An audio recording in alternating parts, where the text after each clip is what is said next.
pas de place pour mettre mes papiers, donc je vais me débrouiller. Bismillah ar-Rahman ar-Rahim. Wa sallallahu ala nabi al-Karim.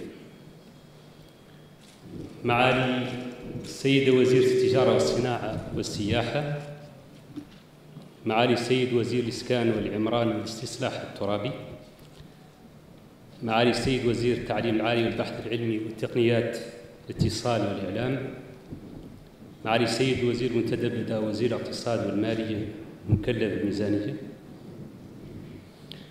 معالي السيدة مديرة ديوان الوزير الأول، السيد رئيس الاتحاد الوطني لأرباب العمل الموريتانيين، السيد رئيس سلطة التنظيم، السادة السفراء، السادة ممثلو المنظمات الدولية في موريتانيا، السيدات والسادة المدعوون، يسعدني أن أرحب بكم وأتمنى لكم أمسية طيبة وممتعة بمناسبة انطلاق الحفل الختامي والنهائي الكبير للنسخة الأولى من مسابقة البنك المركزي الموريتاني للابتكار في مجال التكنولوجيا المالية الفينتك، التي نعكف اليوم على استدال الستار عليها، إذانا ببدء مرحلة مواكبة تنفيذ المشاريع الفائزة على مستوى التمويل والتدريب والتوجيه. أيها السيدات والسادة، يسعى البنك المركزي الموريتاني من وراء تنظيم مسابقة للابتكار في مجال التكنولوجيا المالية فينتك إلى مواكبة النمو الاقتصادي الذي تعرفه البلاد والاستعداد للآفاق المستقبلية الواعدة للاقتصاد الوطني من خلال تطوير أداء القطاع المالي بتقديم حلول ذكية تعتمد أحدث التكنولوجيات التنبؤية، الذكاء الاصطناعي، التعلم الآلة، والتكنولوجيا المستقبل، البلوكشين، والحوسبة الإدراكية والسحابية. إلى ذلك يعكف البنك المركزي على تنفيذ مشروع دعم عصرنة البنية التحتية المالية طميف، ومشروع مكتب المعلومات الائتمانية بكر، كما أطلق مؤخراً مشاورات وطنية موسعة لإرساء استراتيجية وطنية للشمول المالي. ويسعى البنك المركزي لتمكين المستهلك من الاستفادة من تقنيات الدفع عبر الهاتف موبايل بيمنت والدفع عن بعد إي بيمنت من خلال خدمات مالية رقمية عبر المصارف والمؤسسات التمويل الأصغر. أعضاء اللجنة الأكارم، لقد بذلتم جهوداً مضنية لرفع مستوى المسابقة مع مراعاة السياق الموريتاني وتطلعات المستهلك المالي في بلادنا، فلكم منا جزيل الشكر. أيها المتسابقون الكرام، في هذه المسابقة لا يوجد خاسر، وإنما يوجد رابحون فقط، وكلكم رابحون فائزون. لقد برهنتم خلال الأسابيع والأشهر الماضية على سعة اطلاعكم على التطورات التكنولوجية الهائلة التي تجعل من أيامنا عصراً رقمياً بامتياز، كما أظهرتم مستوى عالياً في النضج والمسؤولية والرؤية الثاقبة، فلكم منا كل التهنئة والتشجيع. أيها المدعوون الكرام، لا يسعني أخيراً إلا أن أتوجه بجزيل الشكر لشركائنا الوطنيين والدوليين الذين واكبونا في مختلف مراحل هذه المسابقة، راجياً أن تسهم في رفع أداء القطاع المالي الموريتاني وأن تسمح بتحسين مستوى الشمول المالي في بلدنا. أتمنى لكم التوفيق وأشكركم، والسلام عليكم ورحمة الله. Je vous invite à suivre une vidéo qui highlight un peu, qui va vous présenter un peu ce qui a été fait, les chemins parcourus depuis le lancement par Monsieur le Gouverneur le 24 janvier de cette compétition.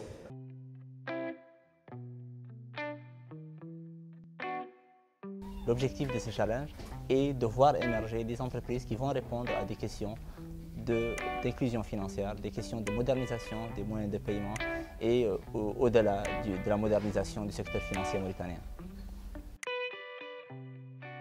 Le processus de sélection permet de choisir les meilleurs projets. Nous avons reçu 111 projets, tous intéressants, et à travers un processus de sélection très rigoureux impliquant des experts de très haut niveau, des experts internationaux, nous a permis de faire émerger 10 projets, 10 finalistes qui participent à un bootcamp qui va permettre à les préparer à la grande finale.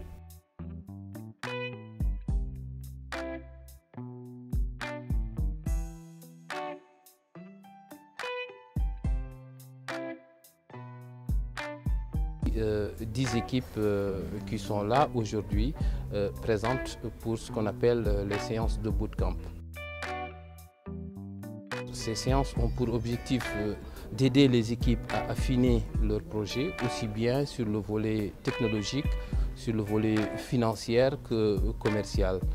Donc ça se passera avec des coachs vraiment d'une haute qualité, d'un haut niveau. Et ça permettra à l'issue de cela de déposer les dossiers définitifs de leur projet et de permettre à en ressortir 3 qui seront primés.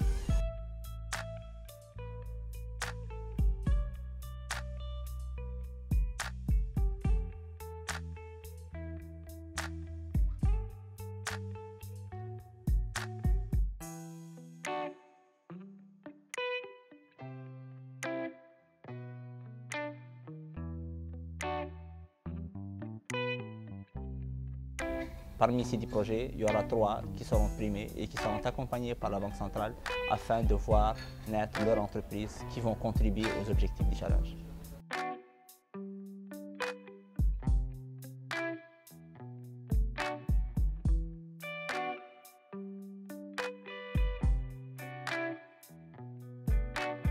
Ces 3 lauréats bénéficieront d'un financement de la Banque centrale de 2 millions de MRI et d'un accompagnement aussi bien sur le volet toujours technique que réglementaire.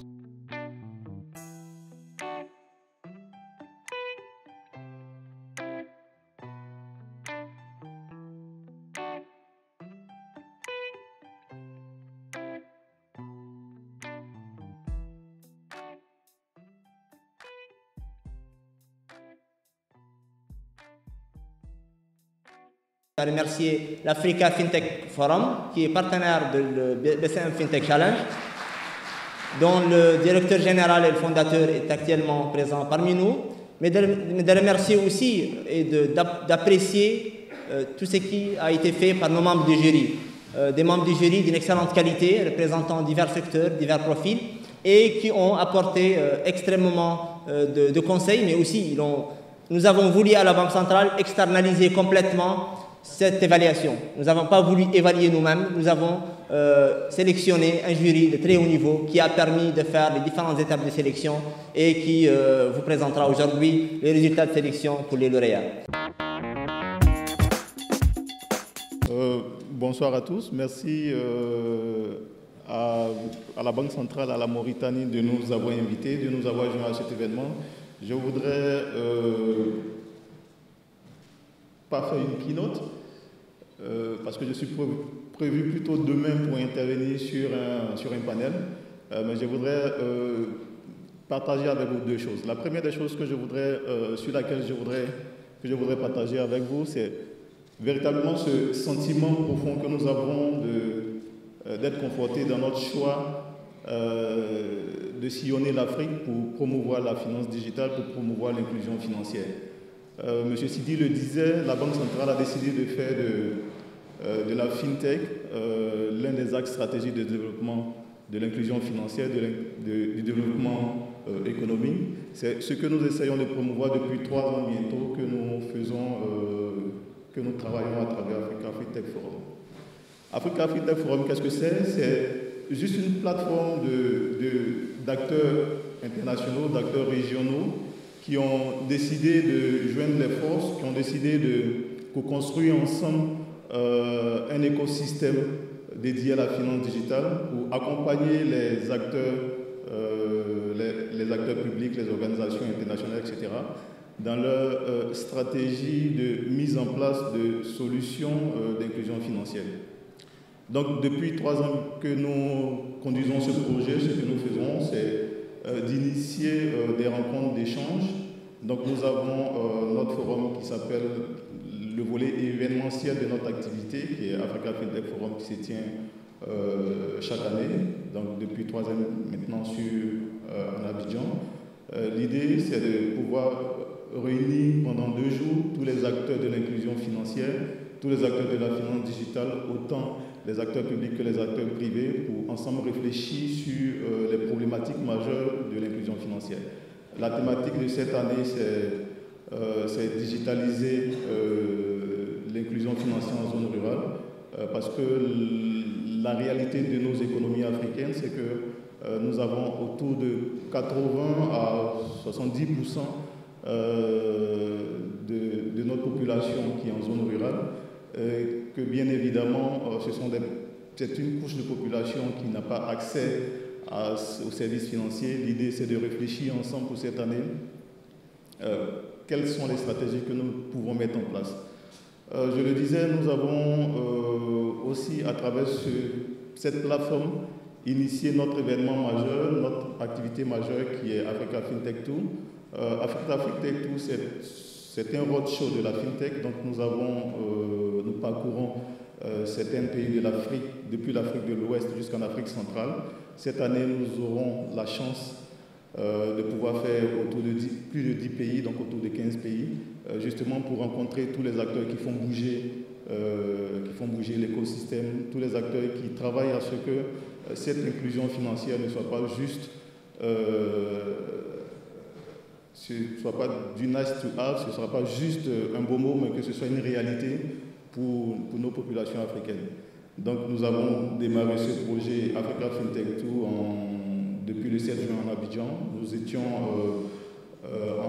dans le mois de juillet à Niamey à l'occasion du sommet de l'Union africaine, justement pour échanger avec les acteurs de l'écosystème.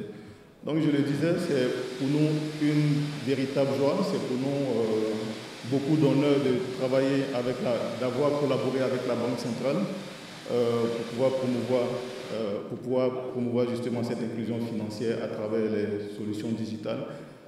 La plupart du temps, quand nous sommes dans les événements internationaux, la part belle est faite à nos pairs de l'Afrique de l'Est, de l'Afrique du Sud, parce que la réalité de l'inclusion financière à travers les solutions digitales sont très fortes là-bas.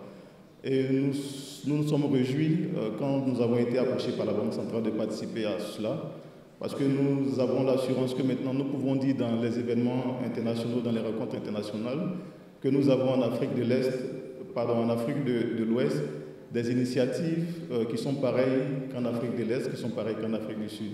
Donc je voudrais pour cela vraiment féliciter la Banque centrale pour cette initiative. Je l'ai dit, je le disais dans les forums que nous avons eu avant que je ne vienne ici, que c'est une initiative pionnière dans toute l'Afrique de l'Ouest et même jusqu'en Afrique centrale, de voir une banque centrale autant impliquée, autant dévouée à ce que l'inclusion financière par le digital soit une réalité. Donc c'est un projet majeur. Je voudrais vraiment, avec tous les membres de l'Africa FinTech Forum, saluer le gouverneur pour cette initiative majeure.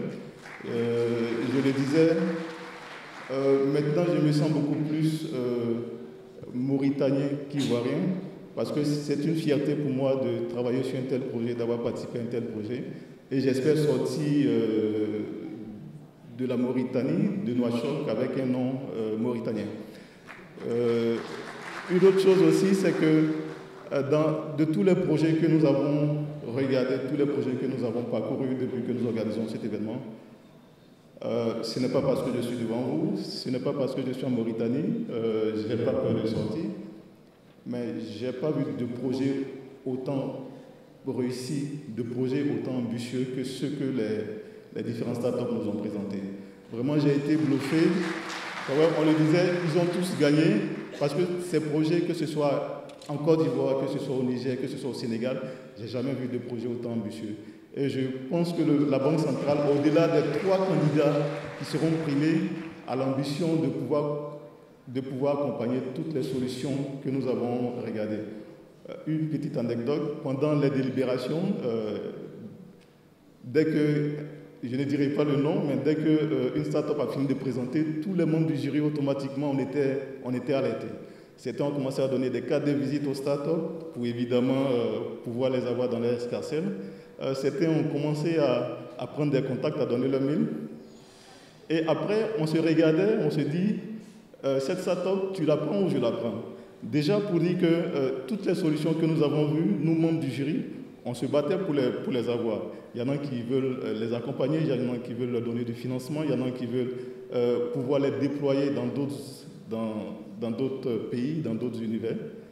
Mais pour dire que toutes les solutions que nous avons eu à identifier, que nous avons eu à auditer, étaient vraiment de parfaites solutions. Et je voudrais encourager ceux qui ne vont pas gagner, c'est juste des prix qu'ils ne vont pas avoir, mais les solutions qu'ils ont présentées sont déjà des solutions victorieuses, ce sont déjà des solutions qui ont gagné parce que vous étiez dans les 10 meilleurs.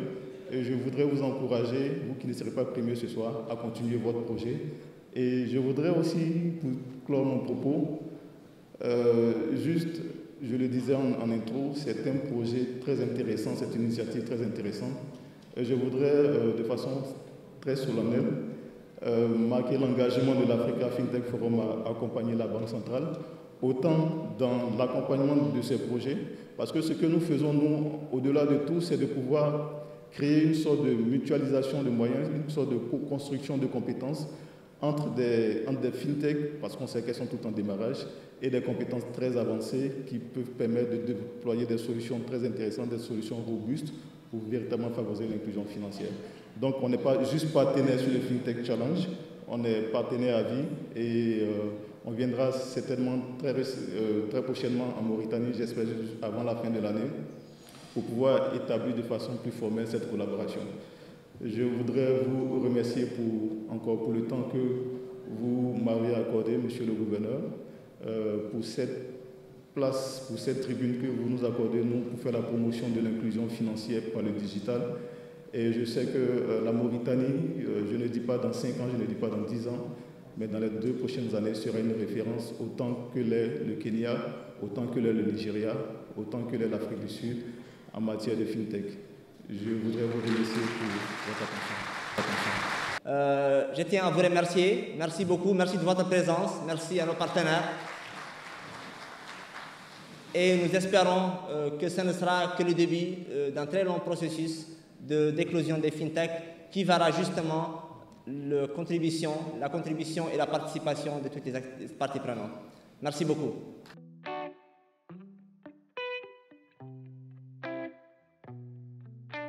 Merci beaucoup. Moi, je suis très content d'avoir l'honneur de modérer ce panel parce que, contrairement au reste des gens qui sont ici, je suis le seul et jusqu'à ce que la Banque centrale m'ait appelé, je ne savais pas c'est quoi FinTech. Donc, j'ai appris c'est quoi la FinTech. Évidemment, dans mes lectures, j'ai dû voir le mot une fois ou deux, j'ai compris que c'est la technologie de la finance, mais comme je ne suis ni intéressé par la technologie ni par la finance, j'ai généralement éviter de regarder. Et là j'ai eu moi-même un bout de temps, parce que j'ai eu avec moi ces personnalités qui sont ici, qui m'ont appris en 7 jours ce que j'aurais appris, je pense, dans une université pendant 2 ans. Parce que j'ai franchement une matière grise qui est ici, qui a mis en challenge tout ce que j'ai appris en MBA, tout ce que j'ai appris dans les universités. Mais ce qui me paraît très intéressant, c'est qu'en fait, quand j'ai commencé à faire des recherches, j'ai remarqué qu'au début, les FinTech, les événements, les choses qui se faisaient en FinTech, c'était souvent des choses qui étaient faites un peu dans le monde occidental. New York, Paris, Londres, etc. Et puis depuis 2-3 ans, on commence à voir Nairobi, Abidjan, Casablanca, Joburg. Donc il y a des choses qui sont intéressantes qui se développent. Mais, paradoxalement, à ce que j'ai vu dans le monde occidental, où c'est les banques et les structures financières qui font des fintech, qui travaillent sur la fintech, dans le monde de nos pays, on voit beaucoup plus les États. Les structures publiques qui commencent à s'intéresser pour peut-être un peu faire du leapfrogging, essayer de lier ça au développement et essayer d'accélérer un peu le processus. Donc peut-être pour cadrer un peu ce panel, je vais donner la parole au président de séance, déjà pour nous situer un peu dans la vision de la Banque centrale par rapport à la FinTech. Est-ce que c'est une vision de développement? Est-ce que c'est une vision de déclencher un processus? Ou est-ce que c'est une vision où la Banque centrale va jouer ce rôle in fine? Donc je donne la parole à Monsieur le gouverneur avant de poser les questions qui sont adressées à tous les membres du jury. C'est tout à la fois ce que vous avez dit, c'est-à-dire que c'est la Banque centrale, je pense, comme toutes les institutions publiques, notamment dans les pays en développement, est à la croisée des chemins. C'est-à-dire que aujourd'hui, avec l'explosion, on va dire, des nouvelles technologies, j'en veux pour preuve ce qu'on appelle aujourd'hui les GAFA, donc Google, Apple, Facebook, Amazon, ou même en Chine, les Baidu, Tencent, etc., sont en train de bouleverser le quotidien de tout le monde. Donc vous, moi et tout le monde. En parallèle, il y a aussi l'explosion de technologies. Hein. Je pense qu'on parle aujourd'hui de blockchain, d'intelligence artificielle, de big data, etc., etc. Et évidemment, il y a aussi les applications. Des applications dans tous les domaines. On parle de FinTech aujourd'hui, c'est typiquement des applications qui ont vu le jour avec cette révolution, mais dans d'autres domaines, hein, c'est pas propre, c'est pas spécifique aux finances, mais pour ce qui nous concerne, en tout cas la Banque centrale, ce sont les finances justement. Et donc, comme tout le monde, on s'est dit qu'est-ce qu'il faut faire face à cela. Deux courants. Il y a le courant du déterminisme technologique, hein, qui dit que les technologies, c'est la panacée, c'est la solution à tous les problèmes de développement. Il y a aussi les pessimistes, on va dire, qui pensent que la technologie, c'est un luxe, notamment dans des pays comme la Mauritanie. À la Banque centrale, nous pensons que c'est du réalisme, tout simplement, parce que nous sommes en face d'une problématique très importante, face à un environnement qui est caractérisé par la pénurie. Quand je dis pénurie, c'est peut-être exagéré, mais oui, c'est une pénurie des services financiers, c'est une pénurie des infrastructures dans un pays aussi vaste que la Mauritanie, et ça se voit avec les chiffres, hein, le taux de bancarisation est encore extrêmement faible. Il est de moins de 20%, moins de 30% si on inclut les institutions de microfinance. Donc il y a une opportunité à saisir, laquelle on ne sait pas encore. Hein. On n'a pas évidemment de solution. D'ailleurs, le fait d'organiser un tel événement, c'est justement d'explorer des possibilités, de voir dans quelle mesure on peut tirer profit de ces technologies pour justement combler ce gap, pour en faire une opportunité. Je pense que je ne vais pas rentrer dans les détails, mais c'est un peu ça, on va dire, planter le décor ou justifier un peu ce qui nous a motivés, nous, à la Banque centrale, à organiser un tel événement. Merci.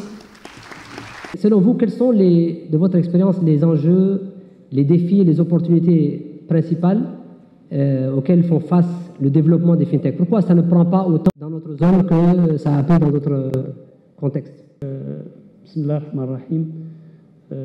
D'abord, un grand merci à Monsieur le gouverneur de m'avoir donné l'occasion d'être parmi vous. C'est un honneur et un plaisir. Je pense que, avant de parler des fintech, il est important de parler de ce que nous avons vécu un petit peu durant ces 2 dernières journées. Nous avons réellement vu ce que je pourrais appeler des pépites, c'est-à-dire des jeunes qui savent ce qu'ils veulent, qui savent ce dont leurs concitoyens ont besoin, qui maîtrisent la technologie qui, aujourd'hui, à mon sens, n'a plus aucune frontière pour personne. Auparavant, la technologie était l'apanage des pays développés. Je pense qu'aujourd'hui, l'Afrique, notamment avec le paiement mobile, je le rappelle pour ceux qui ne le savent pas, il est né en Afrique. C'est une innovation qui n'est pas née en Occident, c'est une innovation qui est née en Afrique. Aujourd'hui, le monde compte à peu près 850 millions de comptes sur le téléphone mobile. La moitié se trouve en Afrique. Et donc, c'est juste une problématique, si vous voulez, de rythme, mais en même temps, appelons les choses par leur nom, de rencontre entre un écosystème de jeunes qui croient dans l'usage de la technologie pour leur société et une volonté, et je pense que l'initiative de la Banque centrale est le meilleur exemple pour montrer que quand on veut, on peut, parce que la technologie aujourd'hui ne coûte plus aussi cher qu'elle coûtait il y a longtemps, elle est à la portée de tout le monde, et elle a besoin, je dirais, de deux déterminants. Le premier, c'est la ressource humaine. Or, durant ces 2 jours, on a pu le constater, la Mauritanie regorge de ressources humaines qui maîtrisent aussi bien la tontine que l'usage de la technologie pour la tontine. Et je pense que c'est là où il y a l'articulation que nous devons chercher, c'est comment utiliser la technologie pour nos besoins et non pas comment calquer les besoins des Européens ou des Occidentaux en utilisant la technologie. Je pense qu'il y a de belles réussites aujourd'hui en Afrique. L'Asie a suivi la vague. Bon, je pense que l'exemple de la Chine, tout le monde le cite. La Malaisie, l'Afghanistan, le Pakistan, énormément de pays. Et donc, je pense que c'est juste une problématique de temps et de rôle des pouvoirs publics. Les fintechs ne peuvent pas se développer s'ils n'ont pas un environnement, s'ils n'ont pas j'ai presque envie de dire, le coup de pouce, non pas toujours financier, parce que les financements dans ce domaine, ce n'est pas la même chose que pour fabriquer des avions, ou pour fabriquer des TGV, ou pour poser de l'infrastructure lourde. C'est plutôt de croire dans ces équipes, de les laisser se tromper, parce que quand on crée quelque chose de nouveau, il faut donner l'occasion aux jeunes de réitérer, de faire ce qu'on appelle test and go, c'est-à-dire je permets l'erreur, et c'est ce qui peut-être manque dans notre culture, dans cette région du monde, par rapport à l'Afrique de l'Est, qui a une mentalité un peu anglo-saxonne, où l'essai est permis, l'erreur est permise. Mais pour le cas de la Mauritanie, au regard de ce que nous avons vu en tant que jury, je suis plus que confiant que dans les années à venir, il y aura, Inch'Allah, de très belles réussites. La question de... Vous connaissez très bien l'Afrique, vous connaissez très bien la Mauritanie.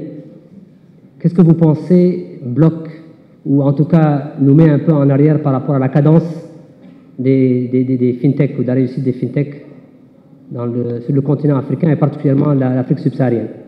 Il faut que les nouvelles pousses trouvent autour d'elles un environnement bienveillant et patient. Et c'est pas simple pour une banque centrale d'être à la fois le gendarme, mais aussi l'accompagnateur. Celui qui impulse et celui qui va aussi des fois dire « attention, n'allez pas trop vite, n'allez pas trop loin ». Et la seule manière de régler ça, c'est de bien comprendre que la finance, ce n'est jamais qu'une partie dans l'économie. Ce qu'il faut absolument essayer de faire, c'est de développer tout ensemble le commerce, le e-commerce, les réseaux, la façon dont les gens apprennent à gérer leur argent, et puis les nouveaux dispositifs de financement, de paiement, etc., etc. Donc en fait, on a une révolution sociétale à mener. Alors là-dedans, il faut des aiguillons, il faut des gens qui prennent la décision de dire « Ok, nous on a choisi ce projet, on va le soutenir, on verra bien où ça va ». Et encore une fois, avec ce double rôle de bienveillance d'un côté, mais aussi de regard exigeant de l'autre. Et je pense que de ce point de vue-là, les choses pourraient avancer beaucoup plus vite dans des pays comme le vôtre que dans d'autres pays où l'offre est beaucoup plus mature, mais d'une certaine manière beaucoup plus fermée. Notre camarade Guillaume, c'est l'Afrique aujourd'hui, c'est 1 milliard de personnes. Donc c'est je voudrais parler du continent avant de parler de la Mauritanie. C'est à peu près 45% des terres arables. C'est 1/3 des ressources de la planète. Et dans une trentaine d'années, c'est 40% de la population de la planète. Donc s'il y a un essor qui doit naître, quel que soit le secteur d'ailleurs, mais aussi dans le secteur des fintech, c'est ici que ça va se passer. Pourquoi? Parce que c'est la puissance de la population, la puissance des besoins, et des besoins pour 40% de la planète ne peuvent venir que entre guillemets, de ce coin. Voilà. Alors, moi, j'appartiens à une société, ce qu'on appelle une ESN, une entreprise de services numériques. C'est pour ça qu'on est très intéressé par ce qui se passe et par tous les événements qui vibrent, en tout cas en Afrique, et notamment en Mauritanie, parce que je pense que la Mauritanie, c'était le pays des poètes, mais ça pourrait devenir assez facilement et rapidement le pays des chiffres, notamment financiers. C'est quelque chose d'important. Moi, la première fois que j'ai découvert la Mauritanie, c'était il y a 3 ans. Et je sais qu'ici, les choses peuvent aller très très vite, à partir du moment où il y a une volonté politique. Et quand je vois vos excellences, messieurs et mesdames les ministres, présents ici, je suis conscient qu'il y aura un élan qui va suivre d'efforts. Alors, ce n'est pas forcément un bon signe pour ceux qui vont gagner, parce que ça veut dire que ce n'est pas un aboutissement, le prix que vous allez avoir, c'est la ligne de départ. Et vous serez attendu au tournant, et vous serez quasiment obligé et contraint à la réussite dans le projet sur lequel vous allez être primé. Et je pense que vous avez de bonnes chances, parce que vous allez avoir l'appui de la Banque centrale, mais aussi vous allez être porté par des attentes de tous les gens qui aujourd'hui sont penchés sur vos dossiers, et des gens qui sont présents dans la salle et qui vont vous suivre également. Votre Excellence, Madame la Ministre du Commerce, vous allez être particulièrement attentive effectivement à tous les projets qui vont permettre de mettre en œuvre, entre guillemets, des autoroutes financières qui permettront de fluidifier les différents échanges. Ça va être un des moteurs de la croissance du pays. Ce sont des phénomènes qui sont assez importants. Donc on parle fintech, on parle de technique, mais derrière, il y a des enjeux économiques nationaux qui sont vraiment très importants et il ne faudrait pas passer à côté. C'est pour ça qu'on a eu affaire à toute une jeunesse qui est forcément très investie sur les différents sujets, qui nous a beaucoup touchés par la technicité, certaines qui nous ont beaucoup touchés également par leur connaissance, j'allais dire, des parcours clients ou de ce qu'on appelle la user experience. Mais c'est des choses, je veux dire, qui sont uniquement des prémices. Et ils vont découvrir tout un monde, et tout un monde d'applications qui risquent de les enchanter. Donc je pense qu'il y a un long avenir pour un certain nombre des projets qui ont été cités, ou qui vont être primés, mais également il y a une attente derrière ceux qui n'ont pas été primés, parce que les idées sont magnifiques. Et là-dessus aussi, je pense que eux, même s'ils n'ont pas, entre guillemets, un encouragement, j'allais dire ce soir, je pense qu'ils ont une obligation également de poursuivre, parce que derrière, il y a une réussite assurée. Alors, je sais que je ne réponds pas complètement à la question d'Haroun, je suis désolé, mais bon, je voulais commencer un petit peu par ça. Alors, je peux continuer aussi sur le fait, en tant qu'entreprise, une grosse entreprise, entre guillemets, qui travaille sur les ESN, on a pu voir que, j'allais dire, dans nos pays, entre guillemets, dits développés, on avait beaucoup plus de freins et de contraintes. Ça a été évoqué, d'ailleurs, par un membre du panel tout à l'heure, que vous ne pouvez en avoir. Vous avez un monde qui est complètement ouvert, qui n'est pas complètement, j'allais dire, fermé par les institutions, et vous avez la capacité d'aller beaucoup plus vite. Et ça, c'est important parce que votre démographie, elle aussi, va aller beaucoup plus vite que vous ne le pensez. Et vous allez être submergé par vos jeunes. Et tous vos jeunes, ils ont besoin d'un avenir. Et je pense que le challenge FinTech aujourd'hui permet d'asseoir un avenir, non seulement à ceux qui vont être primés, mais à tous ceux qui vont croire que c'est possible de pouvoir développer quelque chose d'innovant dans un pays, en Mauritanie. Et je pense même que la Mauritanie pourrait devenir, à partir du moment où on va pouvoir mettre en œuvre les différentes solutions qui ont été envisagées par ce panel FinTech, va pouvoir faire des petits, et pourquoi pas avoir à se répandre dans la sous-région dans un premier temps, parce que je pense qu'il y a un certain nombre de similitudes régionales. Et ça, ce sont des choses qui sont importantes. Alors, je dis similitudes régionales parce qu'il y a un phénomène culturel qui est très important, et là, je rebondirai aussi sur ce que disait Azzedine tout à l'heure, c'est les solutions qui sont valables en Europe ne sont pas valables ici. Et je pense que ça aussi, il faut en tenir compte, et que celles qui ont été découvertes et agréablement, moi, surpris par ce genre d'initiative, notamment, Azzedine parlait de la tontine, je rebondirai dessus, les idées de e-tontine dont on a entendu parler au travers d'un certain nombre de concurrents sont des choses qui sont excessivement positives et qui permettront j'allais dire, de renforcer le niveau de confiance qu'on pourra avoir dans des instruments financiers dits traditionnels. Voilà. Très bien. Et la confiance, c'est un élément essentiel, on n'en a pas encore parlé, mais c'est un élément essentiel. Et c'est pour ça que encourager tous ces jeunes et les primer, c'est leur donner une confiance que eux, ils vont avoir, j'allais dire, l'obligation également de cultiver et de disséminer un petit peu partout. Parce qu'un instrument financier sans confiance ne restera qu'un instrument financier non utilisé et n'atteindra pas les objectifs pour concourir en tout cas à un développement économique en Mauritanie.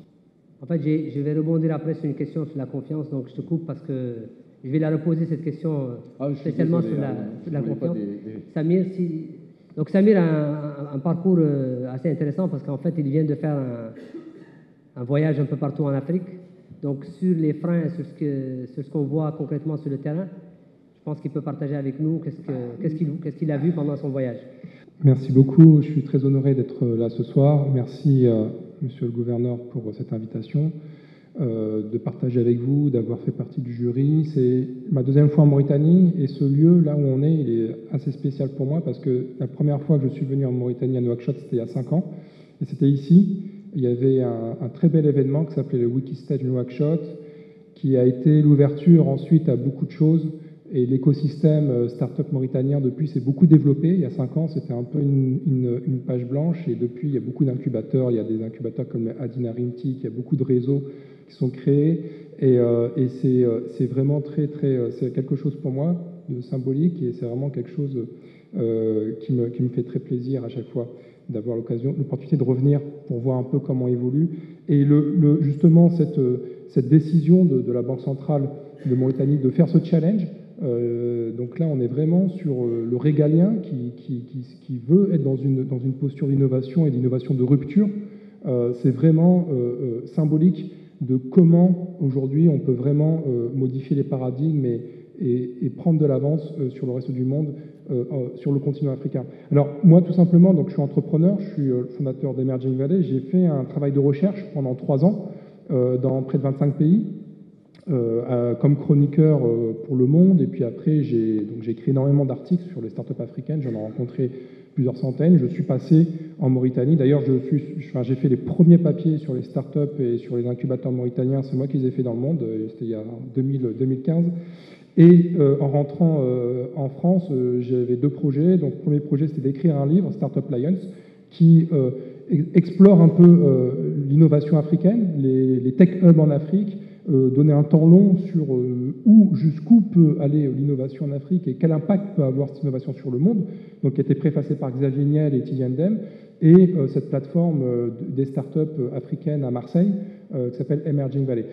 Concrètement, ce que moi je peux dire par rapport au fait qu'on peut avoir cette vision parfois, en Afrique même, on perçoit mal en fait l'impact des fintech et à quel point c'est une innovation qui répond vraiment aux besoins des populations les plus fragiles, à la base de la pyramide, et surtout à quel point ça peut ensuite ouvrir des champs absolument structurants pour l'écosystème entrepreneurial. Pas uniquement l'écosystème bancaire, mais l'écosystème entrepreneurial. Il y a un peu plus de 10 ans, au Kenya, il y a une innovation, je pense que tout le monde a entendu parler dans la salle d'une innovation de paiement mobile qui s'appelle M-Pisa. Qui connaît M-Pisa dans la salle? Enfin, voilà, il y a quand même beaucoup de mains. Donc c'est vraiment l'innovation, c'est vraiment l'application de référence mondiale de transfert de paiement mobile. Alors, ça a été go-to-market en 2007, il y a eu un succès fulgurant, des millions d'utilisateurs la première année, alors qu'à la base, ça devait être un simple produit de microcrédit pour les petites entreprises kenyanes. Et c'est devenu un instrument de peer-to-peer, de transfert d'argent de particulier à particulier.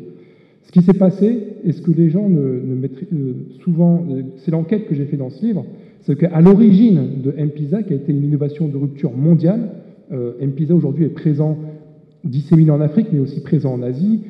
C'est avec M-Pisa que l'administration afghane paye ses fonctionnaires pour lutter contre la corruption.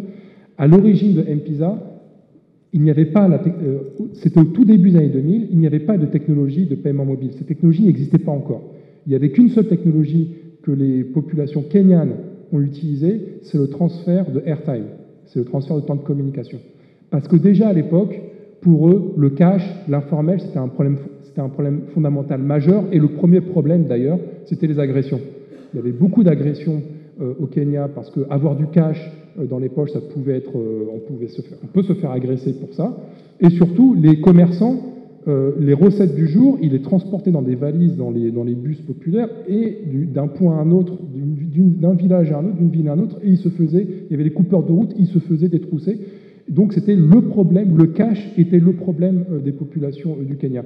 Qu'est-ce qu'ils ont fait? Lorsque le téléphone mobile est arrivé en 1999, 40 000 téléphones mobiles, en 2000, 1 million. Donc, et c'est des téléphones à $10, donc ce sont les populations les plus pauvres qui ont acheté massivement des téléphones portables, des petits téléphones Nokia ou à $10, et ils ont tout simplement utilisé le airtime, donc la possibilité de soit envoyer de l'argent en recevoir, pour simplement faire du troc, c'est-à-dire qu'ils vont acheter le temps de communication et se l'envoyer, les populations, par exemple, faire ses courses dans une échoppe, ou payer, les agriculteurs vont payer les travailleurs journaliers, ou les travailleurs journaliers dans les villes, les joakali, ceux qui travaillent dans l'informel, sont rémunérés en airtime, avec un objectif, c'est tout simplement remplacer l'argent. Et c'est uniquement en 2005, 2004-2005, c'est-à-dire 4 ans plus tard, que les grands opérateurs, à commencer par Safaricom, ont compris qu'il y avait un hacking massif de l'usage du airtime, qu'il y avait un détournement de cet usage, et ils ont compris que là, il y avait une opportunité pour créer une monnaie électronique, où le téléphone devient la carte de crédit, où la carte SIM permettait en fait d'envoyer de l'argent, de dématérialiser l'argent, et donc de répondre à ce problème fondamental. Et ça a donné M-Pisa. Ça veut dire quoi? Ça veut dire que les véritables, ceux qui ont vraiment donné naissance à M-Pisa, ce ne sont pas les corporates dans des laboratoires d'innovation, ce sont des millions et des millions de Kenyans parmi les plus pauvres qui, de manière organique, avec de l'intelligence collective, ont spontanément préfiguré ce qu'allait devenir la fintech, ce qu'allait devenir le mobile money avec le airtime et en faisant du troc entre eux. Donc ça, c'est véritablement, et ça a donné aujourd'hui l'industrie des fintech. Et pourquoi c'est important de développer une industrie des fintech? Parce que suite à l'explosion de M-Pisa en 2007, il faut savoir qu'aujourd'hui, pour vous donner une idée des chiffres, alors c'est très inégalement réparti en Afrique, mais l'équivalent de 40% du PIB du Kenya est processé, l'équivalent est processé à travers M-Pisa. C'est-à-dire que c'est devenu un outil structurant de l'économie kenyane, et ça a permis à une échelle massive de formaliser l'économie informelle.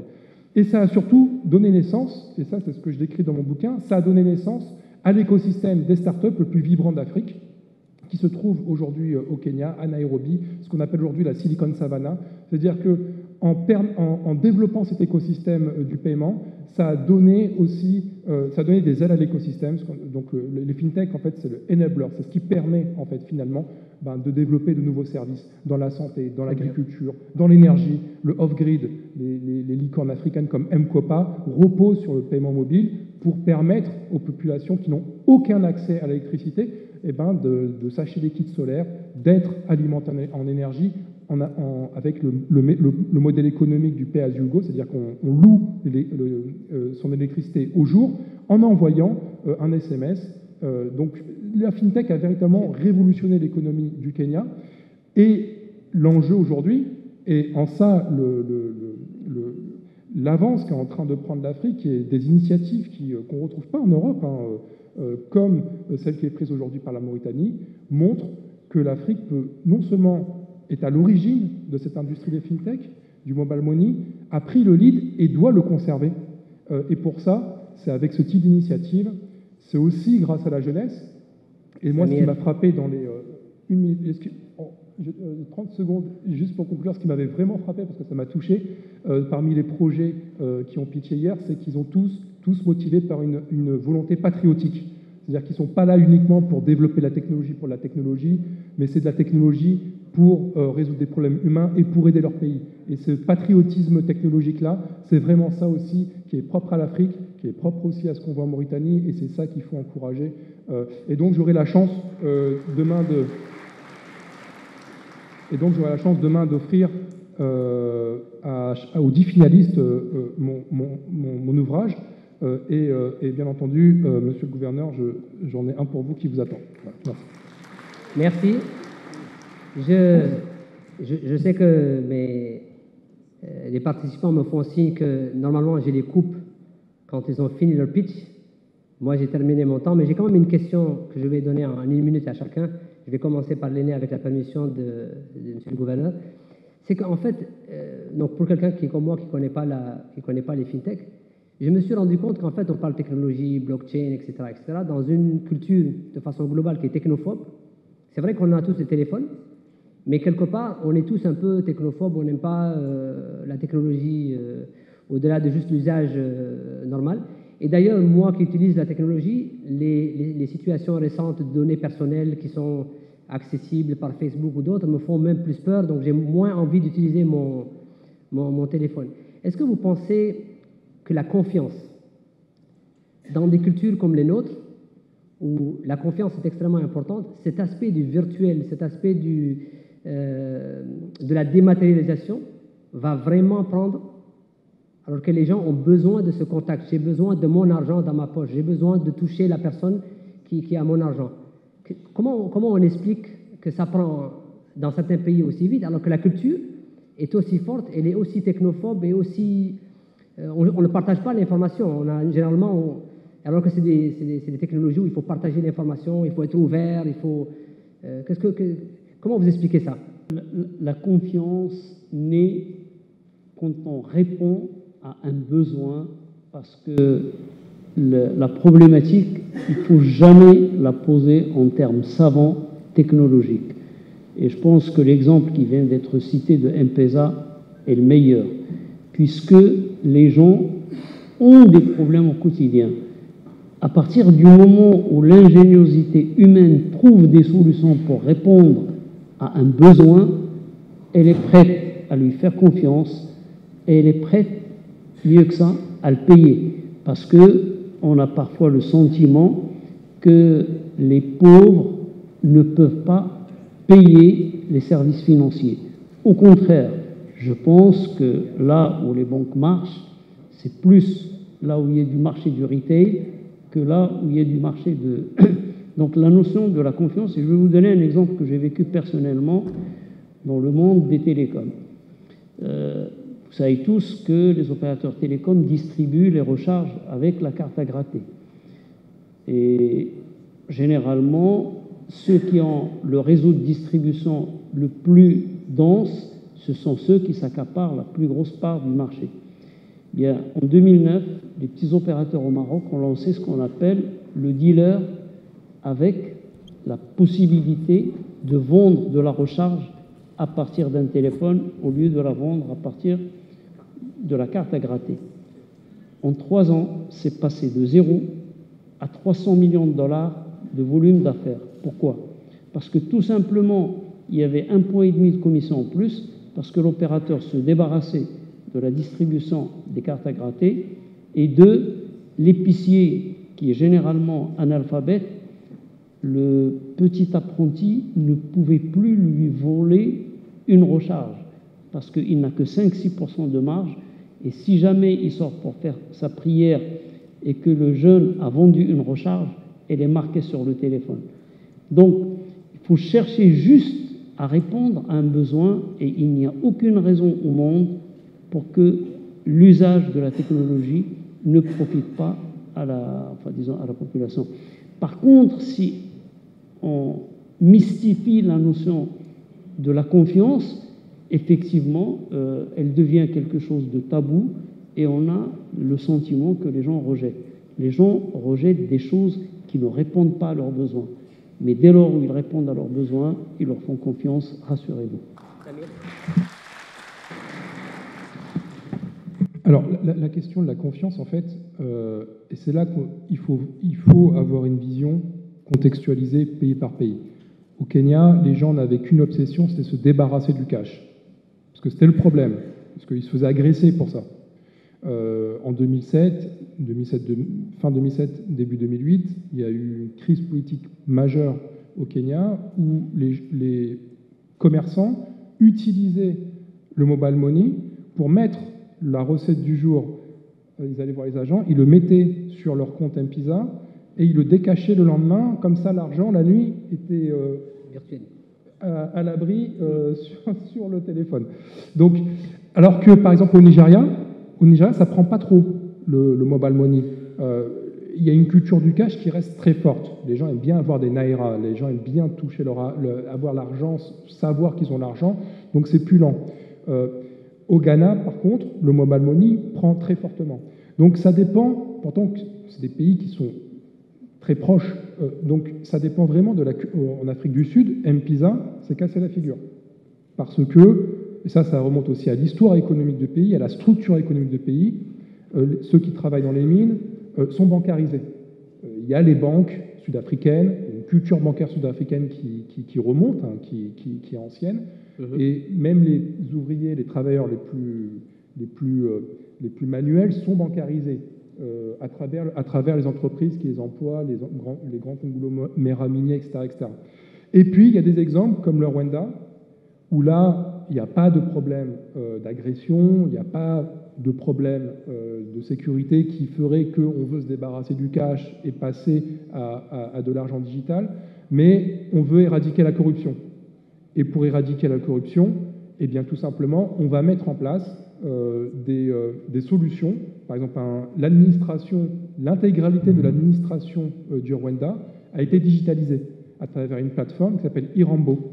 Et sur cette plateforme, ou par exemple pour demander une attestation de sécurité civile, ou pour demander le permis de conduire, ou pour faire des démarches sur le foncier, toutes les démarches se font sur cette plateforme et les transactions se font à travers du mobile money. Il n'y a plus de paiement avec du cash. Pourquoi? Pour une raison, c'est tout simplement donner un coup d'arrêt immédiat et éradiquer la corruption. Donc les spécificités des pays sont extrêmement importantes. Absolument. Guillaume? Je crois que ce qu'il faut dire vraiment de manière très importante, c'est que dans la FinTech, le moins important, c'est la technologie. La technologie suivra. Elle est là, il faut s'en servir, mais ce n'est pas l'enjeu. La grande réussite technologique d'Apple, c'est d'avoir pu commercialiser des outils sans mode d'emploi. Des outils dont l'usage est tellement intuitif qu'il n'y a plus besoin de la notice qui explique comment s'en servir. Ça, il faut bien se convaincre de cela. Et alors, moi, j'aimerais inviter également à aller plus loin que la confiance. La confiance, c'est dans un âge bancaire où, effectivement, vous n'aviez pas le choix. Seule la banque pouvait conserver des valeurs, elle avait les coffres pour ça, c'était son rôle, etc. On n'en est plus exactement là, même si la confiance est encore très importante. Aujourd'hui, il y a des notions qui commencent à apparaître, enfin qui sont même largement apparues, mais qui sont en train de prendre une dominante, si vous voulez. C'est la personnalisation, c'est l'interactivité et c'est l'appropriation par le client. On parle de centricité client, ce qui est un très vilain terme, mais qui exprime bien l'idée quand même que ce que la technologie doit permettre aujourd'hui, c'est que le client comprenne ce que vous voulez et que vous compreniez exactement qui il est et ce qu'il attend. Et à ce titre, ce qui est très important, c'est moins la technologie que les données et la manière dont vous êtes capable de les lire. Et attention, parce que beaucoup parlent du big data, de la data science, etc. En fait, on se rend compte que ce n'est pas des formules d'algorithmes qui vont tout régler. Les algorithmes véhiculent énormément de préjugés. Il y a des exemples qui commencent à être célèbres.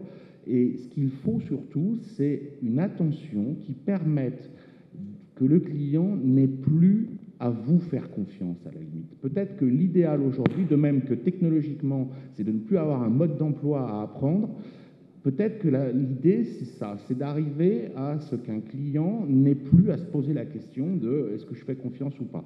Et de ce point de vue-là, il ne faut pas oublier que le grand départ de la blockchain et du Bitcoin, c'était d'arriver à un système trustless. On n'a plus besoin de faire confiance. Et ça a été quand même un enjeu, alors un peu phénoménal, qui a abouti à des choses qui sont un peu paradoxales par rapport à l'enjeu de départ, mais je crois qu'il est très important de le souligner. On a essayé, un peu comme des outils sans mode d'emploi, on a essayé de faire des systèmes financiers sans confiance. Important. Voilà. Très bien.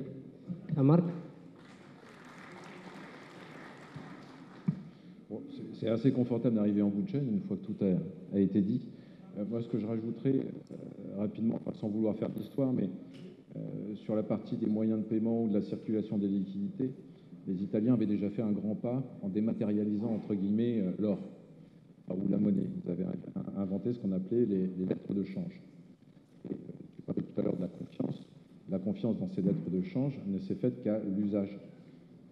Et qu'à partir du moment où les gens ont fait confiance à une lettre qui pouvait être honorée, c'est-à-dire qu'on pouvait à nouveau transformer cette lettre en argent, il y a toujours eu la confiance.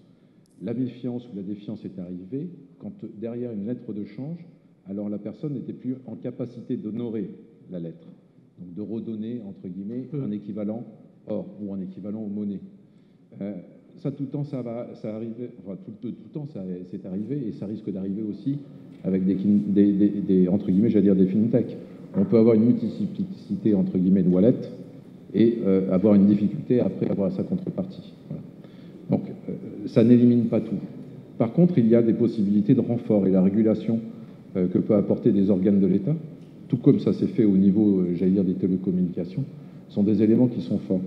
Et c'est une des raisons pour lesquelles une banque centrale est tout à fait justifiée, à la fois à insuffler l'effort pour faire naître ces technologies-là, mais aussi avoir une capacité à renforcer son rôle dans la maîtrise des instruments financiers d'un pays. Donc la confiance, elle vient aussi de la capacité d'un État à s'engager sur cette nouvelle technologie, qui ne sont en fait, et comme tu le disais, hein, c'est pas la nouvelle technologie qui est derrière qui est un phénomène majeur, mais ce n'est qu'un outil, comme pouvait l'être, j'allais dire au Moyen-Âge, une lettre de change. Il ne faut pas le voir d'une manière très différente, il faut le voir juste que l'utilisation nécessite la mise en place, j'allais dire, de terminaux dans la poche de chacun. Mais ce n'est pas un problème ici en Mauritanie, puisque je crois qu'il y a un taux d'équipement qui est monstrueux, parce que tout le monde a, je veux dire, 90% de la population doit avoir 2 ou 3 téléphones, donc ce qui est un véritable avantage. Ça veut dire que rien ne peut arrêter, normalement quand on utilise les services de fintech, rien ne pourra arrêter la circulation de l'argent.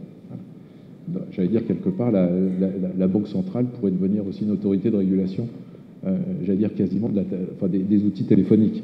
Enfin, c'est pas l'objet, hein, parce qu'il y a une autorité de régulation sur le sujet, mais la BCM garde et va renforcer, en tout cas, j'allais dire ses prérogatives, ou les élargir sur des sujets qui n'étaient pas forcément aujourd'hui dans son domaine de compétences. Bien. Mais moi, je voulais juste donc insister sur le fait que la confiance est quelque chose d'important. Elle va être poussée effectivement par les besoins. Lorsqu'une technologie va apporter une solution, tout comme la lettre de change avait apporté une solution pour le fait de circuler sans argent, eh bien, il faudra quand même des autorités de régulation, pays par pays ou région par région. Mauritanien, en tout cas moi, Mauritanien, j'aime bien savoir où est mon argent, porter mon argent, savoir à qui je donne mon argent, compter mon argent. Donc il y a des choses qui sont culturellement importantes pour moi, que la Banque centrale essaye de me faire changer. Et donc je pose la question à Monsieur le Gouverneur, comment vous pensez cette question de confiance, surtout dans le contexte mauritanien? Merci beaucoup. Alors moi, je suis sûr que si on essaie de faire un sondage là tout de suite, pour demander à cette audience combien de personnes seraient-elles prêtes à se séparer de son téléphone aujourd'hui? Je pense qu'on aurait probablement zéro, ou pas loin de zéro. C'est pour dire que le téléphone auquel aujourd'hui vous faites confiance vous connaît davantage probablement que vos parents. Aujourd'hui, avec les systèmes intelligents, on connaît ce que vous aimez, on connaît ce que vous détestez, on connaît où est-ce que vous allez. Donc si vous avez des soucis de confiance, si vous avez des soucis de protection des données, moi je vous conseille de faire très attention parce qu'on vous connaît très bien déjà. Ça c'est juste une boutade. C'est aussi pour dire que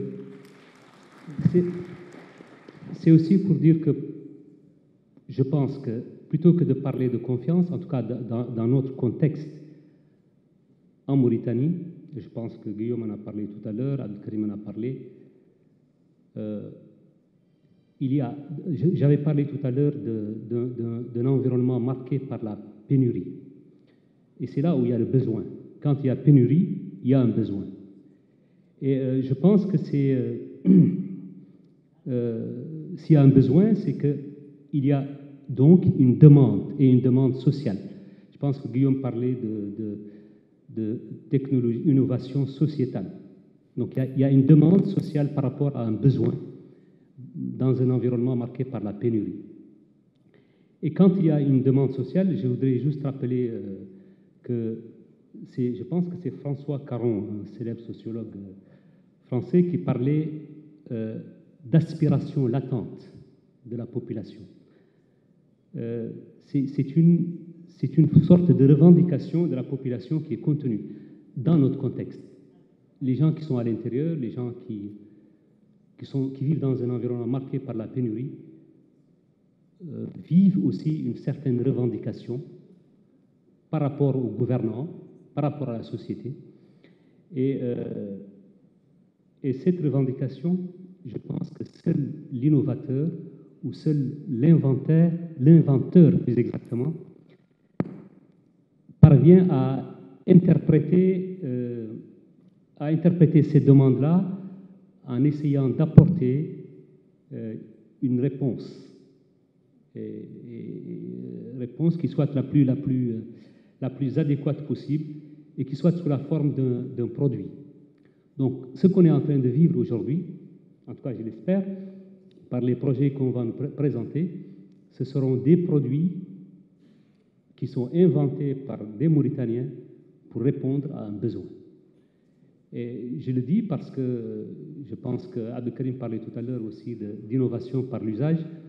Vous savez, le transfert d'argent, à l'époque de l'invention du téléphone mobile, ce n'était pas ça l'objectif. Hein. Et aujourd'hui, en Mauritanie, le BIPA, ce qu'on appelle BIPINI, c'est une invention par l'usage. Von Hippel parlait d'innovation user, donc d'innovation par l'usage. Parce que justement, nous vivons dans un contexte, comme je l'ai dit, où il y a un besoin, et ce besoin n'arrive pas à être satisfait par les problématiques de développement. Donc on invente. Aujourd'hui, quand on n'a pas de crédit en Mauritanie, et d'ailleurs, les opérateurs ont été extrêmement subtils, parce qu'ils ont créé un service qui s'appelle BIPINI. BIPINI, c'est si vous n'avez pas d'argent, vous pouvez appeler, mais juste informer la personne que vous appelez que vous n'avez pas de crédit et que lui doit vous appeler. Ça, c'est une innovation aussi extrêmement intéressante en Mauritanie. Je voudrais parler aussi d'une innovation, on va dire innovation, qui existait en Mauritanie, même si on n'utilisait pas la technologie par rapport à ça, c'est le transfert d'argent. L'année dernière, la Banque centrale a remarqué qu'il y avait une explosion des petites entreprises de transfert d'argent, qui n'étaient évidemment pas réglementées et pas régulées par la Banque centrale. Et donc, c'est un phénomène qui prenait tellement d'ampleur que cela questionnait la régulation, cela questionnait le secteur financier de manière générale. Et évidemment, les banquiers qui sont toujours à l'affût de produits financiers qu'ils pourraient réaliser ont aussi dit, mais écoutez, il y a peut-être quelque chose d'extrêmement intéressant. Qu'est-ce qu'il faut faire par rapport à ça? Nous nous sommes intéressés à ça. Et je voudrais vous donner des chiffres qui sont extrêmement intéressants. Sur 6 mois, on a remarqué que les sociétés de transfert d'argent, le flux de transfert d'argent, le volume, a été près de 40 milliards d'ouguiyas en Mauritanie. C'est-à-dire ça circulait entre les différentes entreprises, entre les populations. Évidemment, c'est de la circulation, hein, donc ça allait, ça venait. Mais c'est vous dire les chiffres qu'il y a, et donc qui n'étaient pas du tout régulés et qui comportaient pour nous aussi un certain nombre de risques, parce qu'il y a des risques aussi dans ces domaines-là, en particulier en matière de blanchiment d'argent, de financement du terrorisme. Et donc la Banque centrale s'est intéressée par ça. C'est aussi pour revenir à une question de départ que vous m'aviez posée. Qu'est-ce qui motive que la Banque centrale, qu'est-ce qui fait que la Banque centrale essaie aussi d'organiser cet événement? C'est aussi pour voir quels sont les services qui pourraient être offerts, mais qui soient des services mieux régulés, comme l'a dit Pierre tout à l'heure. Donc merci. Merci beaucoup. Je sais que j'ai beaucoup de questions. Comme je suis en train d'apprendre, je suis en classe, et je sais que l'audience aussi a beaucoup de questions, mais Hassan derrière me fait signe que notre temps est terminé. Je vous remercie beaucoup de ces réponses, et je remercie Monsieur le Gouverneur de m'avoir donné 48 heures avec ces gentlemen. Ça a été une expérience exceptionnelle, et évidemment 10 jours avec les jeunes. Ça a été aussi une expérience humaine extraordinaire. Merci beaucoup. Merci à vous. Merci beaucoup. Merci au Président. D'abord 2 mots du bootcamp, si tu veux bien expliquer à Haroun, parce que c'est toi qui as coaché les panélistes, et là vraiment tu vas nous expliquer ce qu'ils ont fait pendant ce bootcamp et à quoi ça a servi. Ok, le bootcamp c'était 9 jours, et quand j'ai dit 9 jours, c'est vraiment 9 jours, c'est pas des jours de 8 heures, c'est de la nuit, c'est le jour, c'est le week-end. Les équipes avaient dès le départ un challenge, c'était de développer un business plan, de développer et de préparer un pitch qu'ils doivent présenter à un jury international que vous avez vu tout à l'heure, en tout cas vous en avez vu certains des membres, et travailler sur tout ce qui est modélisation au niveau technologique de leur entreprise ou de leur idée. Donc, on a eu droit pendant les séances à l'ensemble des acteurs du système financier qui étaient venus, qui ont parlé et qui ont répondu aux questions, qui ont donné des informations, qui ont essayé de guider les jeunes dans des séances aussi bien collectives que privées.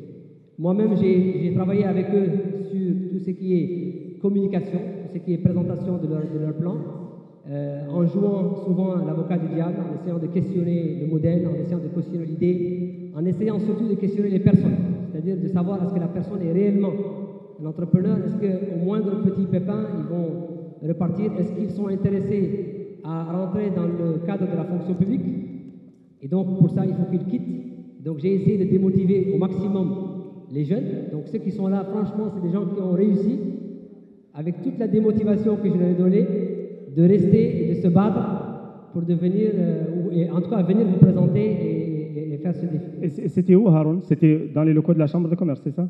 C'était à l'hôtel, Chambre de commerce, à la Banque centrale, dans des bureaux de particuliers quelque part, ici, au Palais des Congrès. Donc tout espace qu'on avait, qu'on pouvait squatter, qu'on pouvait voler, qu'on pouvait utiliser, mais la plupart dans la Chambre de commerce.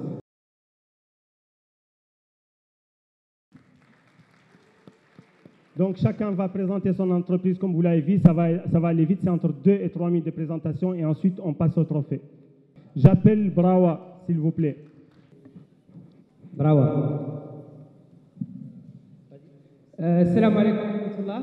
Le projet de Brawa est né d'un constat que le taux de non-bancarisation estimé à 82%. Le marché informel représente 80% d'activité économique, d'où la nécessité de penser à une solution pour répondre à les besoins de l'inclusion financière. Ce qui nous a donné l'idée de développer une plateforme sécurisée qui offre des services digitaux innovants, accessibles à toutes les personnes, quel que soit leur état d'être bancarisé ou non. via une application mobile et une interface back-office de gestion pour les acteurs économiques. Donc, la solution proposée est basée sur la technologie évoluée telle que la blockchain privée Hyperledger et sera hébergée dans le cloud grâce à ces avantages. Je dois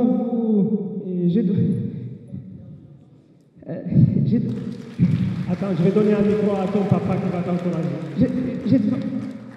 Je dois vous mentionner que notre plateforme sera, Inch'Allah, interopérable, ce qui permet de connecter à tous les secteurs économiques intéressés,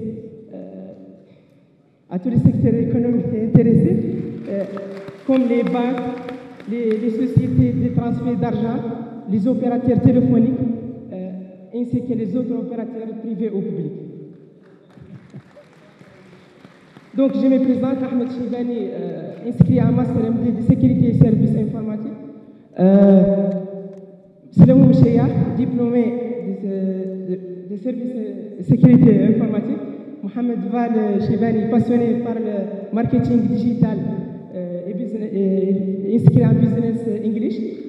Ayadi, expert de 15 ans en Mauritanie dans les technologies de télécom et informatique. Et enfin, El Khoury Mohamed, qui est son spécialité en informatique de gestion, MIAG. Merci beaucoup. Donc, merci. Donc, d'accord, ouais. Donc, pour conclure, nous ne sommes pas en compétition avec les acteurs existants de l'écosystème, mais nous visons plutôt une vision pour avoir un partenariat avec eux pour l'aider à l'inclusion financière.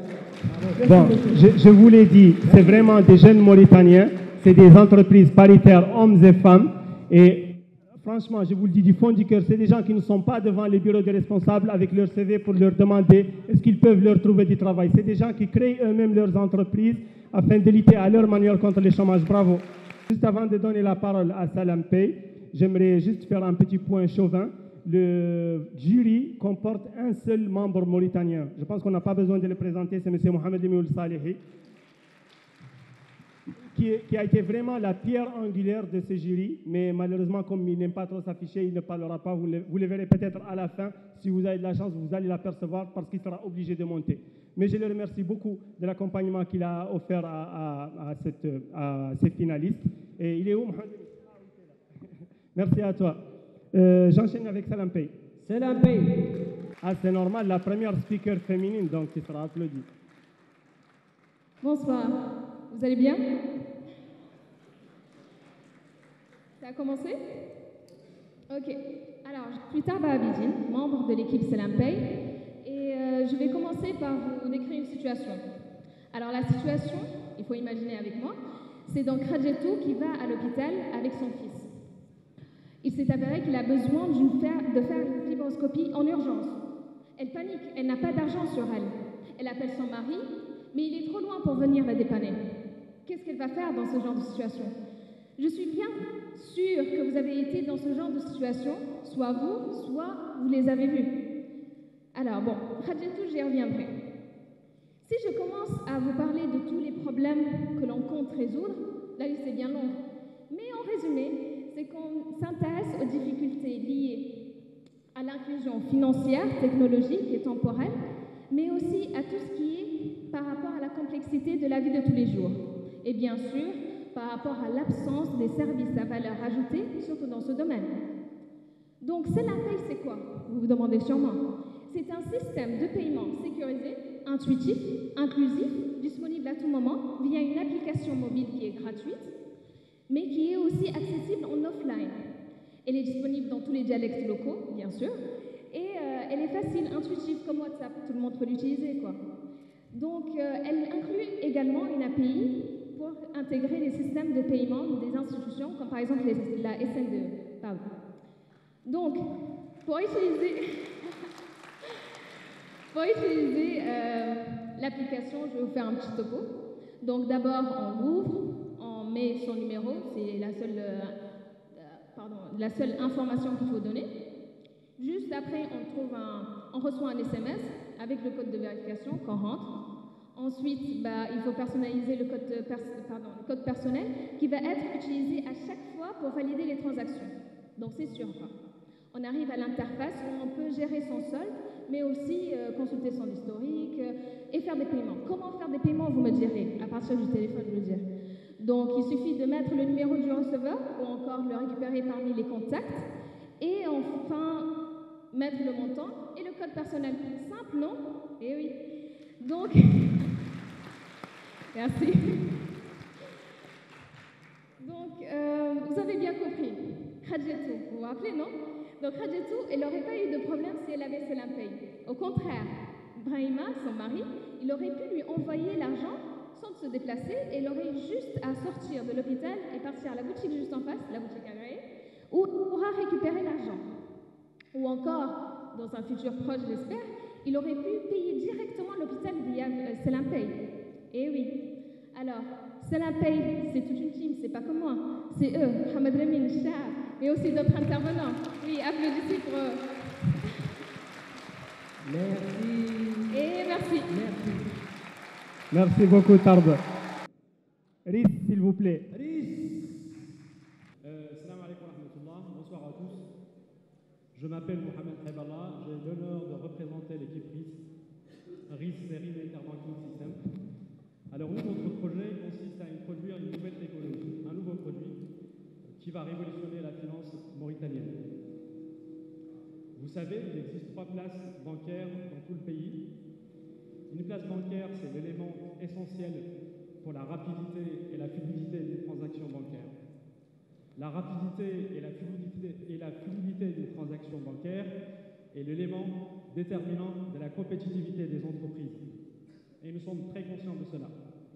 C'est pourquoi nous avons choisi de travailler sur le projet RIS. Mais vous vous demandez peut-être, que fait RIS exactement? Avant tout, RIS est une plateforme de gestion des transactions inter- et intrabancaires basée sur une nouvelle technologie d'écriture, la blockchain. Comment ça se passe concrètement? Du moment où les clients se rapprochent de sa banque pour initier une demande de transaction bancaire, que ce soit un virement ou un paiement par chèque ou autre, le banquier va saisir dans son système comme il le fait aujourd'hui. Nous, on va prendre le relais. Notre plateforme va récupérer l'ensemble des informations recueillies par la banquier. Elle va traiter ces infos, elle va éditer des documents électroniques qui vont remplacer les documents utilisés aujourd'hui, qui sont des papiers physiques. Et on va transmettre instantanément ces documents à la Banque centrale pour la compensation et à la banque bénéficiaire de la transaction. Concrètement, on veut qu'une transaction qui se passe à NEMA, qu'elle soit traitée de la même rapidité et de la même fluidité qu'une transaction qui se fait à Nouakchott. Derrière ce process, il y a une technologie. Merci Mohamed, je m'appelle Ahmed El-Na'man. Donc, vous l'avez compris, l'équipe RIS est consciente que pour la sécurité des données, la disponibilité de ces données sont des enjeux extrêmement importants pour le secteur financier. C'est pourquoi nous avons bâti une solution distribuée, sécurisée, avec une traçabilité maximale grâce à l'utilisation des blockchains. Et justement, nous utilisons la technologie Hyperledger, une blockchain privée. C'est la blockchain privée la plus complète sur le marché, Elle est soutenue par la fondation Linux, elle est largement utilisée et approuvée par IBM. Et donc notre ambition est de mettre en place une réelle blockchain privée pour garantir les transactions financières en Mauritanie. Et ce qui est intéressant de voir à ce moment-là, que Mohamed vient de présenter sur la dématérialisation des bordereaux, n'est qu'une utilisation possible, n'est qu'une application possible parmi tant d'autres. Je peux citer à titre d'exemple, et je termine par cela, l'échange des documents confidentiels, des documents sensibles d'une manière sécurisée, et aussi la vérification et l'authenticité de ces documents pour les documents fournis par un nouveau client, les documents fournis par un demandeur de crédit. Et donc, vous voyez, c'est un projet ambitieux. Nous avons les compétences pour le réaliser, on y croit, Et donc, je termine par demander à la Banque centrale de nous soutenir par bien les mener à terme. Merci beaucoup. J'appelle Ilibna. Ilibna qui est au passage le représentant de la Mauritanie depuis hier pour le concours du Sahel pour les startups. Ah oui, c'est vrai. Ils ont été lauréats hier avec Hadina. Oui, c'est ça. C'est pour ça que Hadina a été au Sahel. Avant de commencer, j'aimerais vraiment dire combien cette expérience a été pour nous en tant qu'équipe de participer au bootcamp de la Banque centrale. Vraiment, c'était une expérience très enrichissante pour nous. Et voilà, nous sommes aussi heureux de se retrouver devant un public de qualité. Cela m'amène à vous poser une question. Qui a emporté du cash avec lui ce soir? Levez la main, s'il vous plaît. Voilà. Alors, je vais un peu peut-être faire un plaidoyer, comme l'a fait le gouverneur, pour votre question. Laissez-moi vous dire combien ce n'est pas pratique. En fait, d'abord, vous pouvez le perdre parce que le cash, c'est comme un objet. Vous pouvez le perdre. Ensuite, ça attire de mauvaises intentions, pour ne pas dire autre chose, surtout si la somme est conséquente. Et de plus, aujourd'hui, si vous voulez transférer le cash tout de suite à un proche à l'intérieur du pays qui en a besoin, c'est impossible. C'est du cash, c'est pas de la monnaie électronique. Donc, vous devez aller dans un prestataire d'envoi d'argent local, où vous allez négocier une commission généralement conséquente. Et aussi, voilà, vous allez attendre la confirmation de votre proche. Enfin, imaginez que vous avez repéré un excellent parfum sur Internet. C'est joli, c'est beau. Et que vous voulez l'acheter. Vous ne pouvez pas, vous n'avez que du cash. Donc, vous allez appeler le vendeur, fixer un rendez-vous, demander plus d'informations. Et au final, ça va prendre plusieurs jours. Et ce n'est pas du tout intéressant. C'est un calvaire. Bon, je dis comme ça, en fait, c'est notre vie quotidienne. On a tendance à penser qu'on ne peut espérer mieux. Mais c'est pas vrai. En fait, c'est pas vrai. Il le plaît. Et venez vous dire que vous pouvez espérer mieux. Voilà.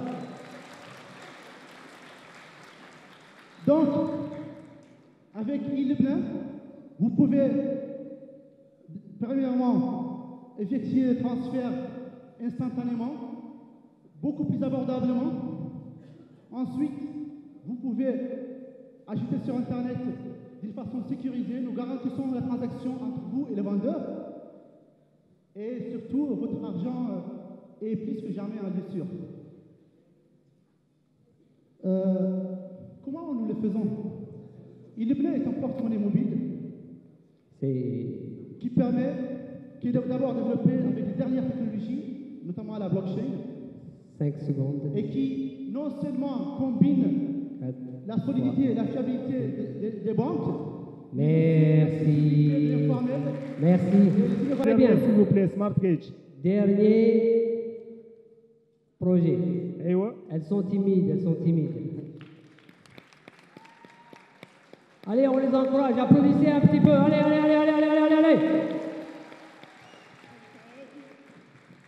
Bonsoir à tous. Je m'appelle Léla Mortal Baba de l'équipe SmartGage.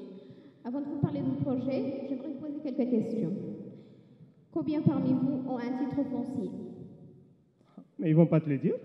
Je ne suis pas les impôts, n'ayez pas peur. Mais je suppose que la plupart en a. Y a-t-il des banquiers ce soir? J'espère que les 18 sont présentes. Y a-t-il des notaires, des experts fonciers ou quelqu'un qui les connaît pour le transmettre? Mais il y a des gens du fisc dans la salle, ils ne vont pas te dire s'ils ont des titres fonciers ou pas? Il faut juste qu'ils entendent le message. Donc, avez-vous déjà, bien évidemment, entendu parler du vol, de la falsification, du doux d'emploi des titres fonciers, de l'attente interminable de la réponse de la banque pour savoir si votre crédit immobilier est octroyé ou pas. Et tout ça, c'est parce que la situation actuelle de l'hypothèque, c'est comme ça. C'est des gens, plein d'acteurs, qui n'ont pas de lien direct entre eux et qui font des va-et-vient entre les institutions, physiquement avec du cash et et des documents physiques. Et c'est de là devient la problématique.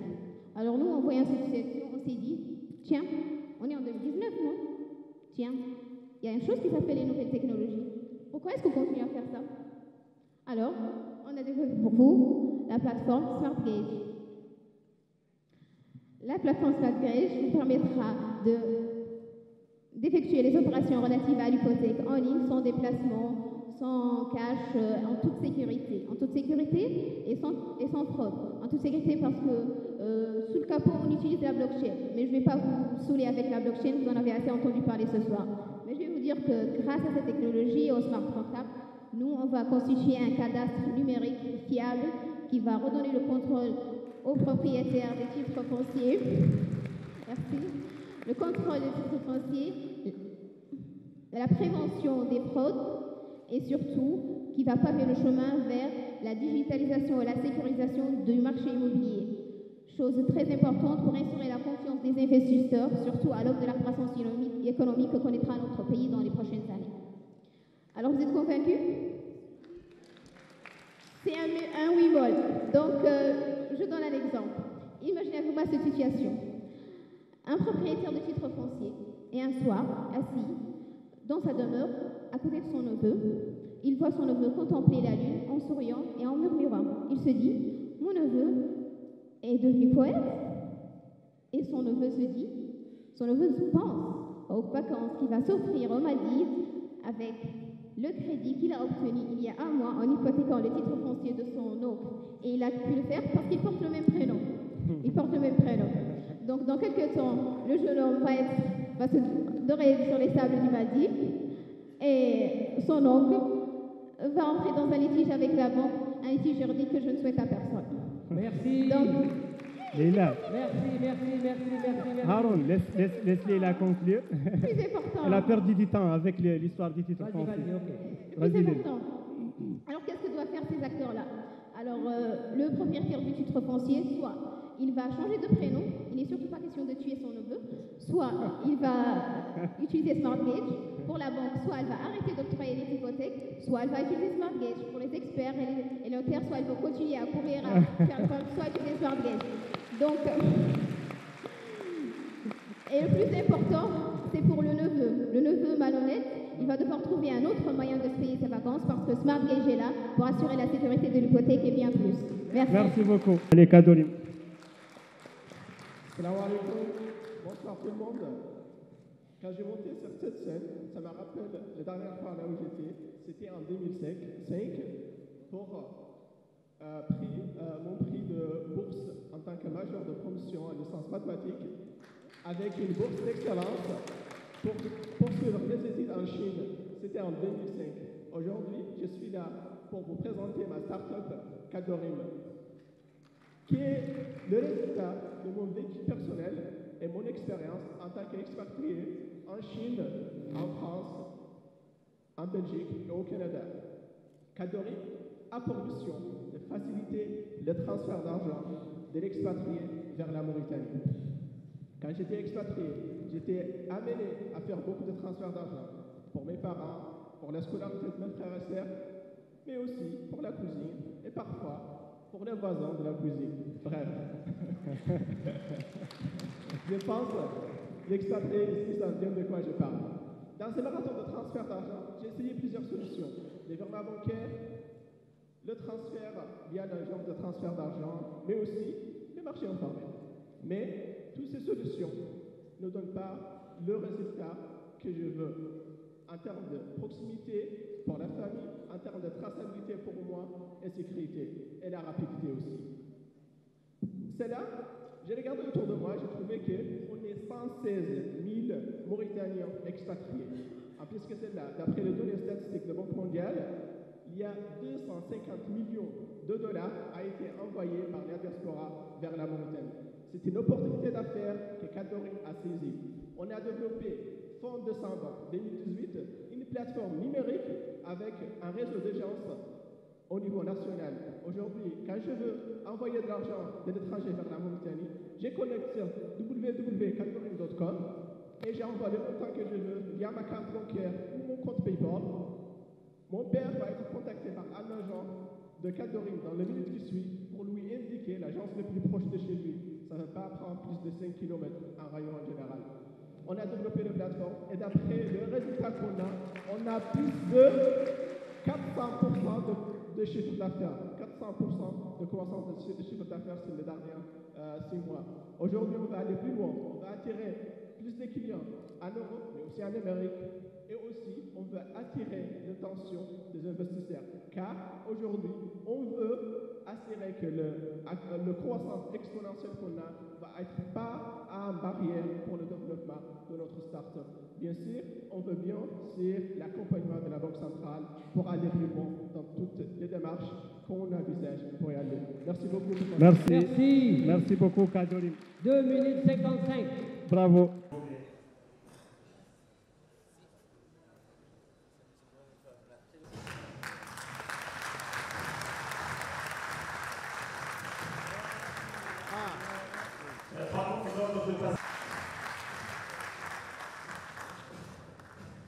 Guillaume Almera.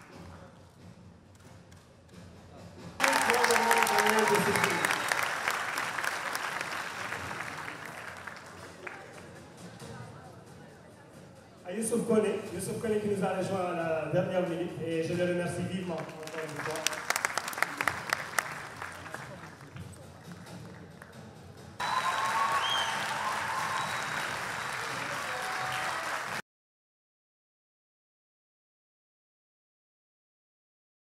Donc, sans trop tarder. Et là, on va commencer plutôt par les 3 prix spéciaux. On commence par les prix spéciaux. C'est le prix de l'innovation financière. Merci beaucoup. Et donc, le prix de l'innovation financière est attribué par le vice-président de la PDM, M. Moulay Abbas. Monsieur Moulay Abbas. C'est à moi de commencer là. RIM, pardon, c'est RIM Interbanking System.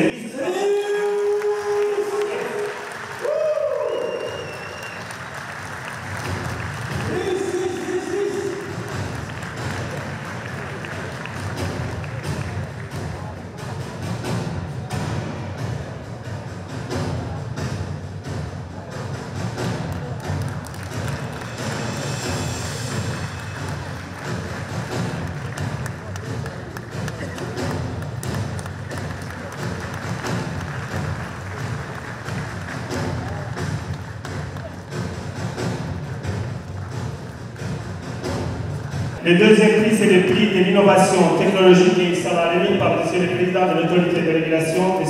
Charles Abdel. Merci de nous rejoindre.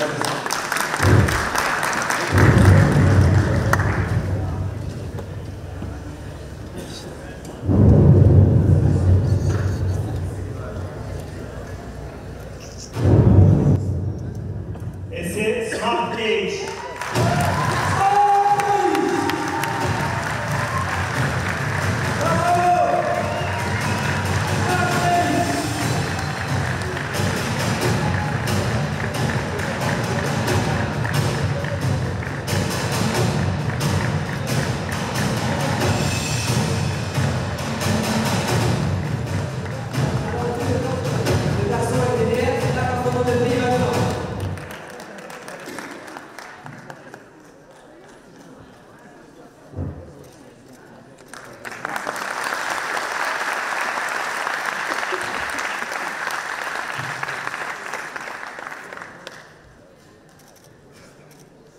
Et le troisième, c'est le prix de l'inclusion financière qui sera remis par le président du patronat mauritanien, M. Zain Abidi Mouchak.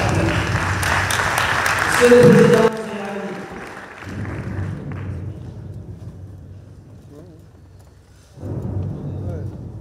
le prix est offert par le patronat mauritanien, Monsieur le Président.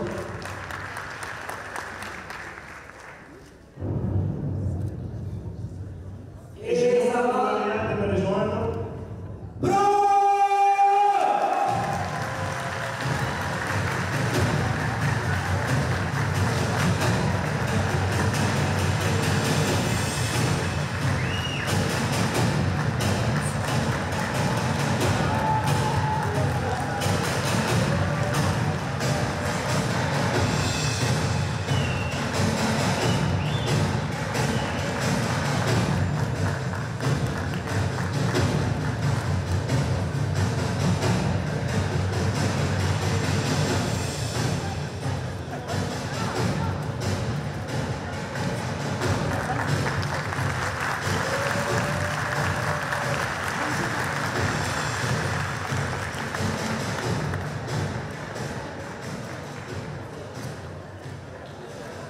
Je demande à Mme Khadija Barka de nous rejoindre. C'est Mme la ministre du Commerce, de l'Artisanat et du Tourisme et de l'Industrie. Je lui demande de venir nous rejoindre pour remettre le 3e trophée. Merci Mme la ministre.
Bravo, bravo. Je demande à M. Sidil Salim, le ministre de l'Enseignement supérieur, de la Recherche scientifique et des TIC de me rejoindre pour remettre le 2e prix.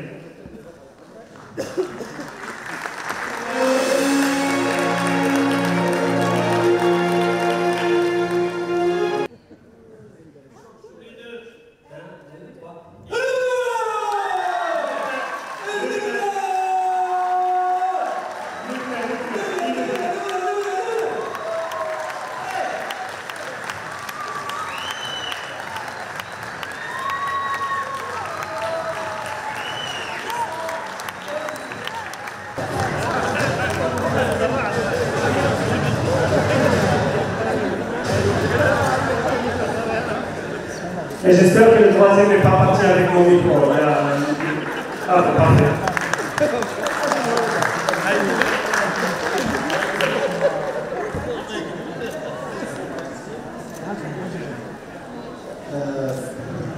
Je tiens à remercier vraiment d'abord la Banque centrale pour cette idée géniale.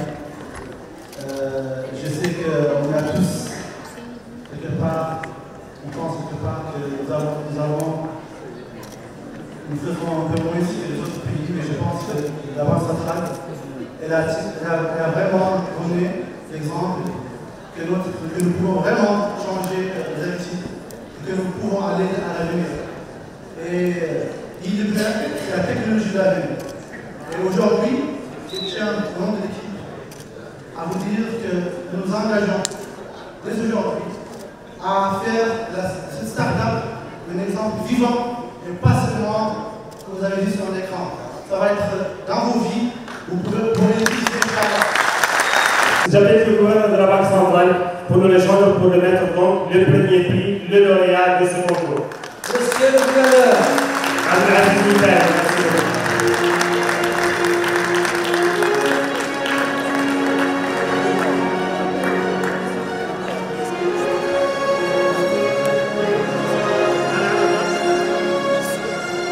Et donc ce sera notre tandem pour l'occasion qui va l'annoncer tous les deux en même temps. Allez, j'ai pas mes lunettes. Ah, s'il te plaît.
encore beaucoup de choses à faire et on va le faire, sûrement.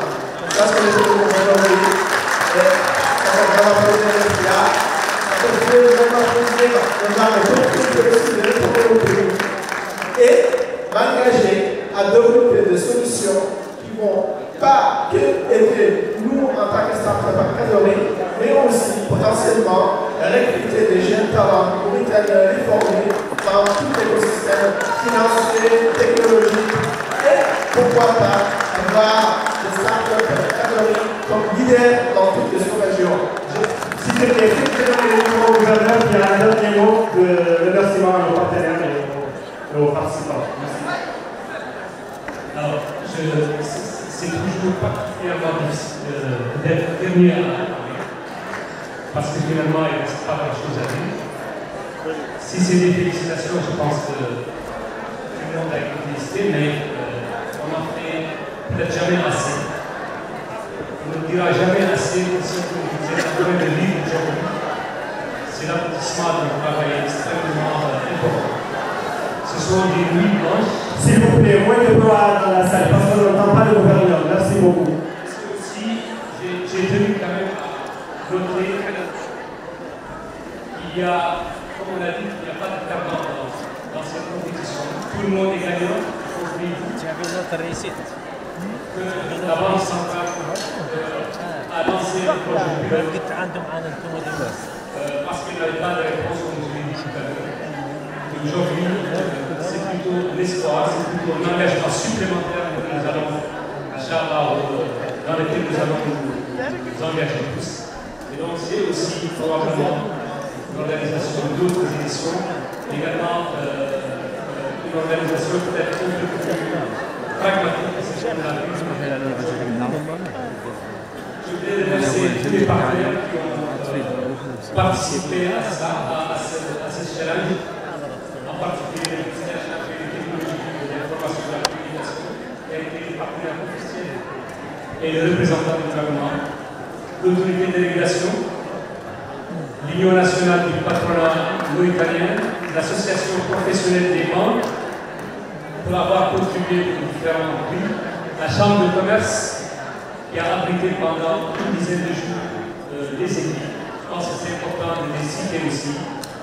L'Agence nationale de registre de la population et des titres sécurisés, l'Association des acteurs de microfinance, l'École supérieure polytechnique, la Procapec, la Jeune Chambre de commerce, Atos Consulting pour leur contribution respective. Je voudrais évidemment remercier les membres du jury, je tiens particulièrement à le faire parce qu'il y en a parmi eux qui se sont déplacés, et je l'ai dit tout à l'heure dans une réunion restreinte, ce sont des gens qui ont donné de leur temps pour venir en Mauritanie parce qu'ils ont cru en ce projet-là. Et donc je pense que ce qu'ils ont vu aujourd'hui ne les déçoit pas, c'est quelque chose d'extrêmement important. Donc merci messieurs les membres du jury. Je n'ai pas vous citer un par un. Je vais bien vous le faire. Je pense qu'on n'a pas suffisamment de temps pour cela. Je voudrais remercier tous les intervenants, les panélistes, les formateurs. Je voudrais particulièrement remercier Haroun Sidel, exceptionnel, qui a motivé les équipes. Je voudrais aussi remercier toutes les équipes qui sont intervenues dans le processus, l'équipe de communication, les prestataires, l'équipe logistique. Je voudrais terminer par remercier évidemment les équipes de la Banque centrale, donc l'équipe d'organisation, qui ont veillé, beaucoup veillé pour faire en sorte que cet événement réussisse. Et je voulais vous dire qu'à l'année prochaine, Inch'Allah. Les officiers, s'il vous plaît, et l'équipe finaliste, je vous demande juste de nous rejoindre pour une photo de famille et ensuite on vous libère. Les autres, merci beaucoup de votre présence et bonne soirée.